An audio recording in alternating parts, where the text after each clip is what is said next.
Hey guys, how's it going? I made a video recently talking about what to look for when buying a riding lawnmower starring my 1986 John Deere 216 garden tractor. I figured since I was already out here making this video, I would go on ahead and make another video. This is a pushmower. You see them everywhere. Everybody just about has one. This is what people who live on properties less than an acre would use. Postage stamps in the city. Pretty basic. Got an engine right there, as you can see. Engine? I didn't know that was an engine. I thought that was an electric motor. Right there's your engine, as you guys can see.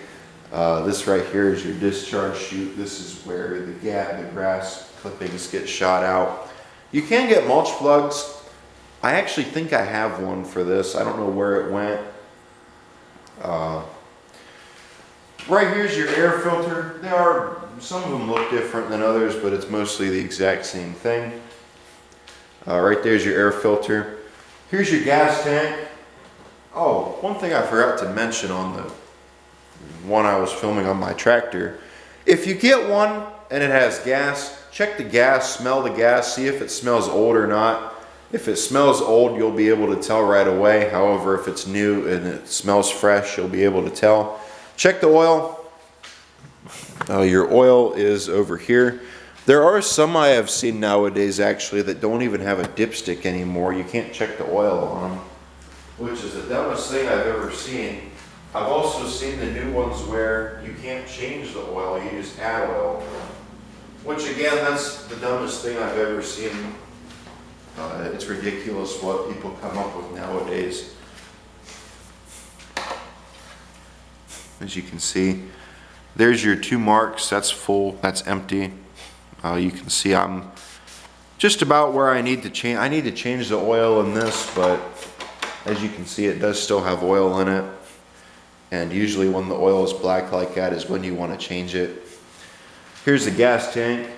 You take the gas cap off and smell inside of there and see how it smells. Make sure the gas still smells fresh.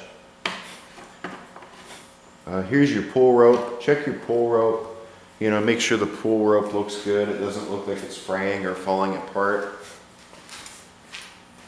Pull the engine over. You know, make sure it's got plenty of compression pulling over nice. I actually didn't pull down the handlebar because I didn't want it to start. Usually down here there is a primer bulb. Push your primer bulb. Make sure the primer bulb moves nice and, you know, doesn't feel like it's frayed and falling apart. Go over it, check it out, make sure everything on it looks good. Come up here to your spark plug, turn it, make sure you can't turn it, make sure it's tight. You don't want that spark plug to come out. If the spark plug comes out, you'll need a new cylinder head. If you start it up and the spark plug flies out. Look right here, look at this, make sure it's not all covered in grass. You know, go over it, make sure everything on it looks good. Usually you can tell how somebody took care of it. If it's all covered in grass, they don't take very good care of them usually. However, if it's clean like this, they take good care of it. This actually used to be my grandmother's. I bought her a new one a couple years ago because I liked this one, and this isn't a self-propel. She, I think for her, needs a self-propel because she's getting older, you know, and usually when you get around her age, you don't really want to push something around like this. I mow her yard, but I wanted her to have a self-propel just in case, you know, something happens to me and I'm not there to mow it for her anymore. So, but I got her that. It's a nice new one. Go underneath of it and check under your mower deck. Do not turn it to the point where your carb is facing the ground. If you do that, oil will go into your air filter here and you'll have to replace it. Go up under here and take a look underneath your mower deck. Like I said, as you can see, I do take care of this machine, and she did too. And as you can see, there is some grass under here, but this is fine. You can easily get this out. I actually was using this the other day. Come up here and inspect your blade. Make sure your blade feels sharp. My blade is sharp. Check your wheels. Make sure your wheels are on there okay. These ones are kind of loose, but again, it's 20 years old. It's a 20-year-old, 22-year-old machine actually. So, on most of the newer ones, they have a little push tab that you push to get to the air filter. This one is the older type where you need a flathead screwdriver to get this off and check your air filter. The air filter on here should be clean. I replaced it last year at the end of the season. I have used it. Whoa, that's interesting. I guess over the course of setting it got dirty. But as you can see, it needs cleaned up, but that looks okay. I'll have to clean it. Just look at it, make sure it's not black and all covered in grass. I've seen pretty bad air filters over the course of doing this. Picking them out from yard sales. So, go over it, make sure everything on it's nice, make sure everything looks good. I will be cleaning that air filter before anybody says anything. Come up here. This right here is your kill switch. Pull on it, make sure it moves nice. Make sure it moves nice and everything on it seems good. Pull back on it. There's a brake on the flywheel on your engine. When you pull down on this, it disengages it. When you let go of it, it engages it. It causes the engine to stop spinning faster when the engine shuts off. I don't know exactly why they did that, but I mean, it works.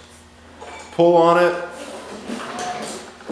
Feel how the engine pulls, make sure it has compression.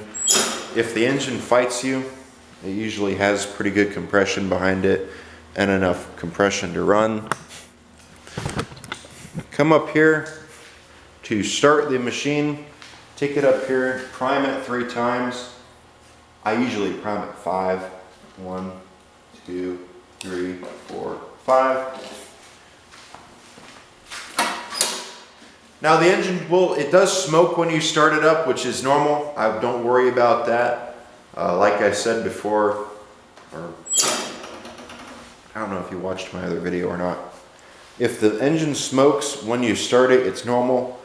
Sometimes when they first start, especially when it's an older machine like this, they tend to, when you prime it, it tends to get a little bit extra fuel into the cylinder than it needs, and the smoke is just it burning off that extra fuel.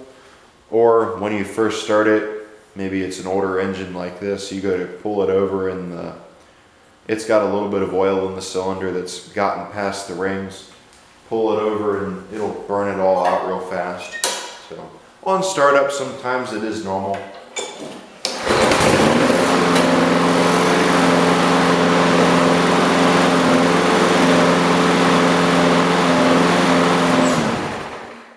As you can see, this one starts up relatively easy.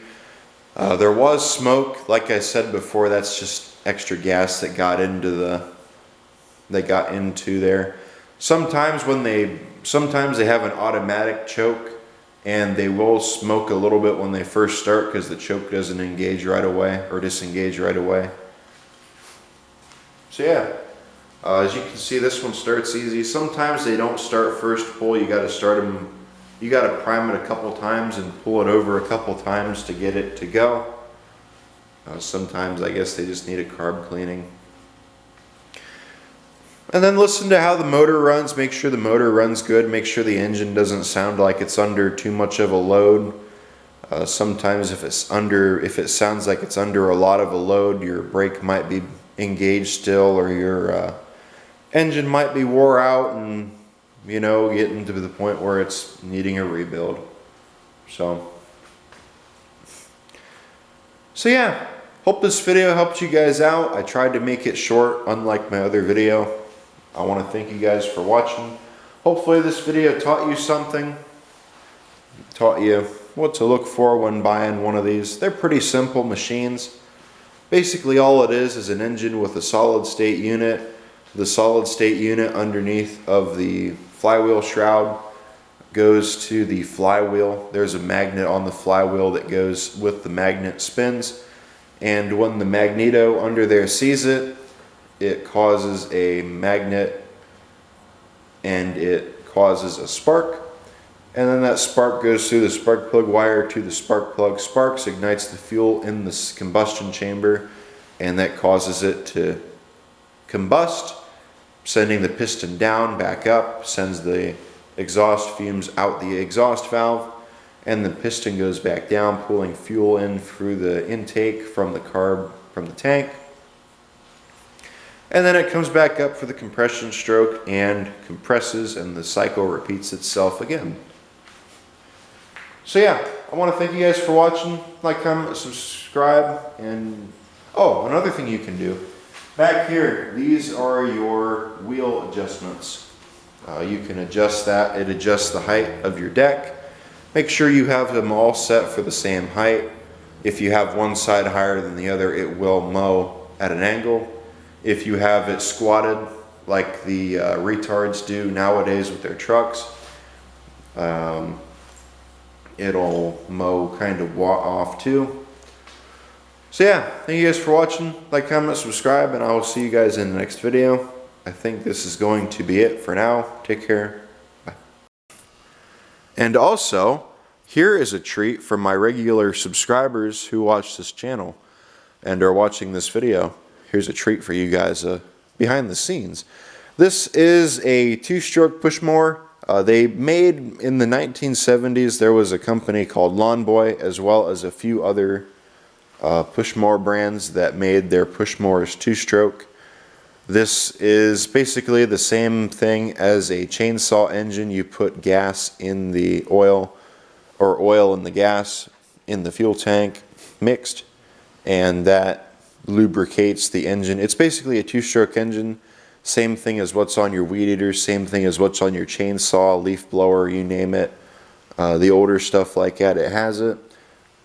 So yeah, there's something to watch out for as well.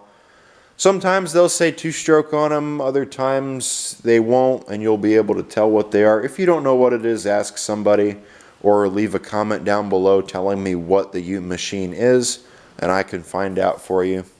So yeah, I think this is going to be it. So yeah, take care.